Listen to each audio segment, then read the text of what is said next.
تھوڑا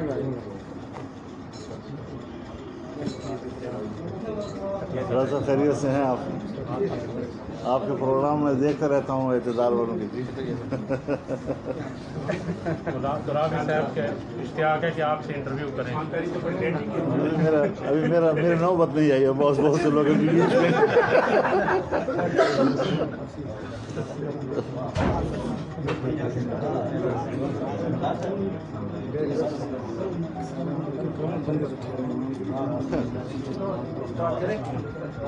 بسم اللہ کریں. بسم اللہ الرحمن الرحیم. نحمدہ ونصلی علی رسولہ الکریم.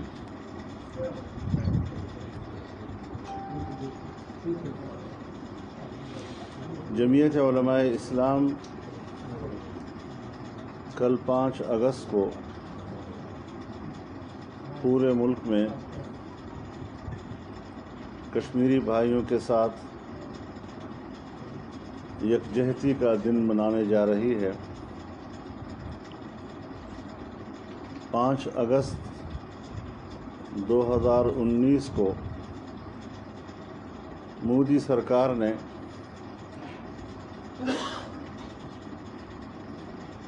انڈین مقبوضہ کشمیر کی آئینی حیثیت کو تبدیل کر کے بین الاقوامی سطح پر کشمیر کی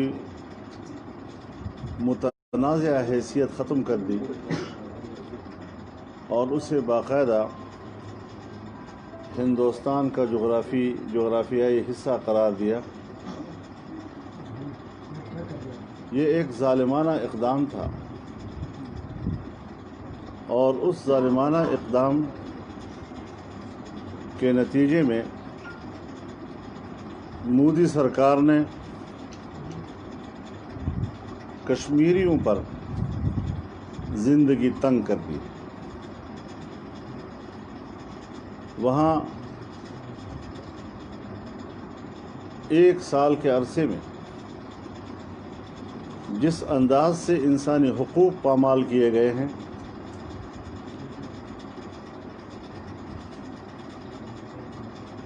اور پورے خطہ کشمیر کو ایک قید خانہ بنا دیا گیا ہے اور کشمیریوں کو جیسے ایک جبری قید کی زندگی گزارنے پر مجبور کیا گیا ہے. ان پر تعلیم اور روزگار کے دروازے بند کر دیے گئے ہیں. مسلمانوں کی زمینوں پہ قبضے کیے جا رہے ہیں. نئے ڈومیسائل بنا کر ہندوؤں کو بہت بڑی تعداد میں وہاں آباد کیا جا رہا ہے تاکہ آبادی کا توازن تبدیل کر دیا جائے.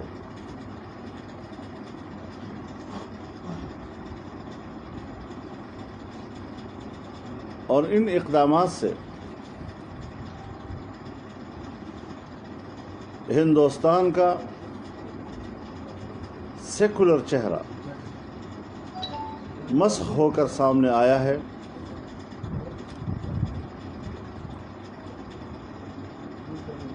اور وہاں کی تنگ نظر حکومت کی پالیسیوں کے نتیجے میں ہندوستان ایک متعصب ہندو ریاست کا روپ دھار چکا ہے. اس لیے ضرورت ہے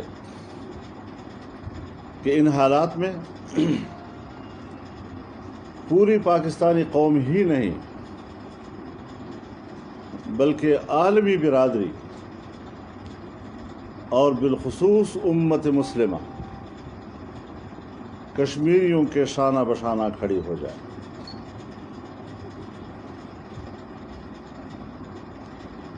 ہندوستان کے ظالمانہ پنجوں کو کشمیریوں کے جسم میں گاڑنے سے روک.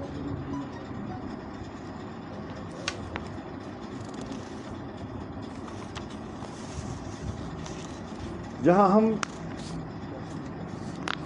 اپنے کشمیری بھائیوں کے ساتھ یکجہتی کا اظہار کر رہے ہیں، مجھے انتہائی افسوس کے ساتھ کہنا پڑ رہا ہے کہ ہمارے حکمرانوں کی پالیسیاں اور ان کی وقتی مصلحت پسندیوں کے نتیجے میں کشمیریوں کے آزادی کے خواب چکناچور کر دیے گئے.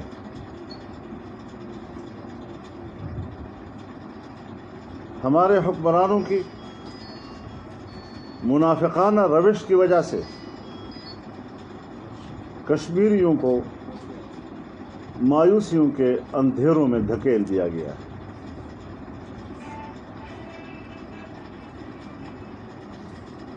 آج کشمیر فروش حکومت مگرمچھ کے آنسو بہا رہی ہے.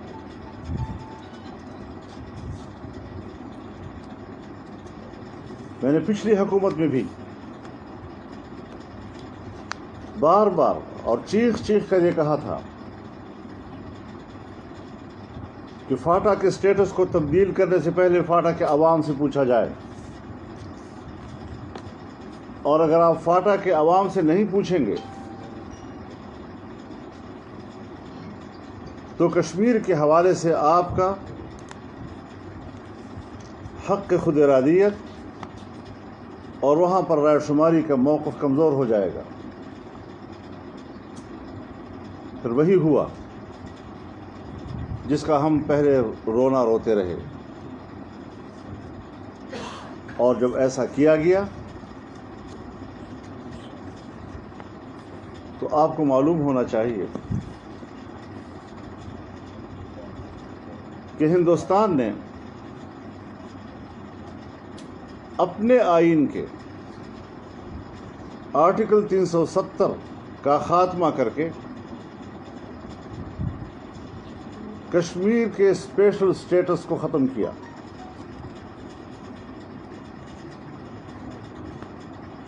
یہاں پاکستان میں پارلیمنٹ کا مشترکہ اجلاس بلایا گیا، یعنی بظاہر قوم کے سامنے ایسا نقشہ پیش کیا گیا کہ جیسے بہت بڑا غیر معمولی اقدام ہوا ہے اور پاکستان اس کا نوٹس لے رہا ہے. لیکن جب اعلامیہ میں ہندوستانی آئین کے آرٹیکل 370 کا تذکرہ کر کے ان کے اقدام کی مذمت کی گئی تو پھر یہ الفاظ کس نے حذف کرائے؟ یہ الفاظ کیوں حذف کر دیے گئے؟ اس وقت ہندوستان میں اس وقت جو نیا ابال آیا ہے وہ تو آرٹیکل 370 کے خاتمے سے آیا ہے، اور میرے سامنے سال ہاں سال پہلے کشمیری قیادت اس بات کا تذکرہ کرتی رہی ہے کہ اگر آرٹیکل 370 ختم کیا گیا تو اس سے ہماری تحریک بری طرح متاثر ہوگی.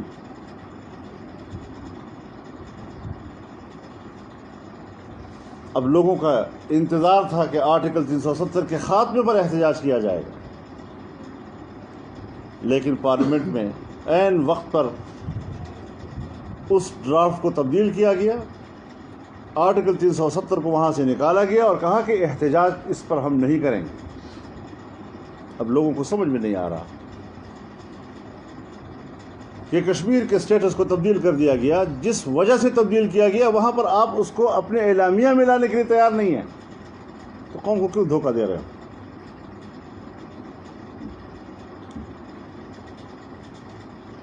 لہذا وہاں کے سٹیٹس کو تبدیل کرنے میں ہمارے حکمرانوں کی خاموش حمایت اس وقت ان کو حاصل رہی، اور ہم نے اس وقت بھی اس پہلو کو تشتزبام کیا تھا.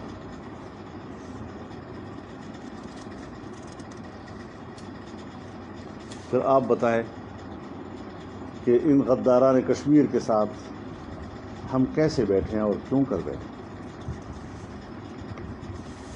کہتے ہیں کہ قومی ایشو پہ بیٹھنا چاہیے. ہم کہتے ہیں اس قومی ایشو کو تباہ کرنے میں سب سے بڑا کردار انہی حکمرانوں کا ہے. ہم ذمہ دار ان کو ٹھہرا رہے ہیں اور آپ ہمیں کہتے ہیں کہ آئیے اس میں ہم بیٹھیں. یعنی ان کے تمام اس قسم کے ناجائز کاموں کی ہم سپورٹ کریں اور ان کو حمایت دیں. تو ہم موجودہ حکمرانوں کی اس پوزیشن کو ریکگنائز نہیں کر سکتے.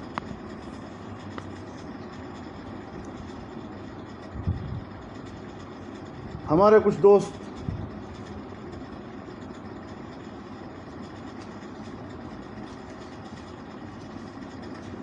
شریک بھی ہوئے ہیں، لیکن جب ہم کوئی غلط فیصلہ کرتے ہیں تو کب تک ہم قوم کے عظیم تر مفاد کے الفاظ میں لپیٹ کر اسے قوم کے سامنے پیش کرتے رہیں گے؟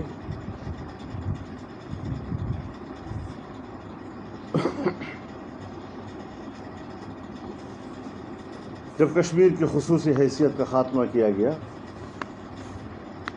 تو اس وقت اپنی سفارتی سرگرمیوں میں 100% سے بھی زیادہ تیزی دکھانے کی ضرورت تھی. لیکن ہم نے معمول کی سفارتکاری سے بھی سفارتکاری کے ٹیمپریچر کو کم رکھا اور چند ممالک کے ساتھ ٹیلی فونوں پہ رابطے کو ہم نے بتایا کہ ہماری بہت بڑی سفارتکاری ہو رہی ہے. تو یہ وہ ساری چیزیں ہیں جو ہمارے مد نظر ہیں. لیکن میں آج اپنی گفتگو کو کشمیر کے اس موضوع تک محدود رکھنا چاہتا ہوں. میں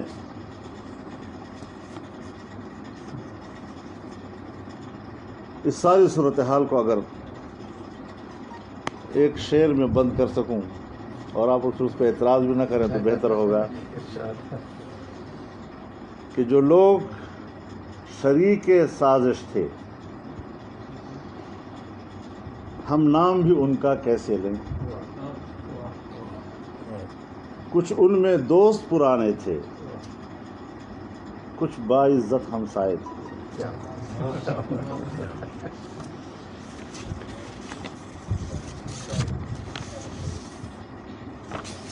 بہت بہت شکریہ حضرات. مولانا یہ آپ نے سارے گفتگو کا آپ کا دوسری بات یہ نکلتا ہے کہ انڈیا نے تو جو کچھ کیا لیکن ہماری طرف سے بھی یوں سمجھیں کہ ایک طرح سے خاموش حمایت ہے اور کشمیریوں کی بجائے ہم انڈیا کی پالیسی کا ساتھ دیں.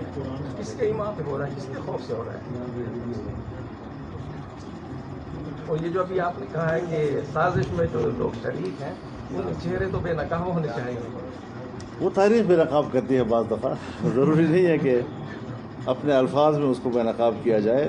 تاریخ بڑی برہم چیز ہوتی ممکن ہے. ہے آپ کا بیان ہی تاریخ کا حصہ بن جائے. میں نے تو اسی لیے شعر میں اپنی اس بات کو محصور کرنے کی کوشش کی ہے. مولانا صاحب بات ہلکے یہ کہتے ہیں کہ کوئی نئی تحریک شروع کرنے والے ہیں آپ آنے والے دنوں میں؟ دیکھیے میں آپ سے ابھی شاید ہم اپنے موضوع سے پھر ہٹ جائیں گے. اس پر انشاءاللہ کسی دوسرے موقع پر تفصیل سے گفتگو کریں گے. تعمیر کو اٹھاتے ہیں پھر بیچ میں گر جاتی ہے، کیوں گر جاتی ہے، یہ سب ایک ایسے اہم سوالات ہیں. اچھا حضرت جی، اگر کشمیر کا ایشو حل ہو جائے تو اچھی بات نہیں، خدا کرے کہ حل ہو جائے. لیکن ہم نے کشمیریوں کو جس موقف کی بنیاد پر امید دلائی ہے ہم اس موقف سے بہت پیچھے چلے گئے ہیں. اور میرے خیال میں جس حد تک کشمیریوں کے ساتھ میرا رابطہ رہا ہے وہ اپنے آزادی کے خواب کو چکناچور تصور کر رہے ہیں. مولانا جن لوگوں سے جی آپ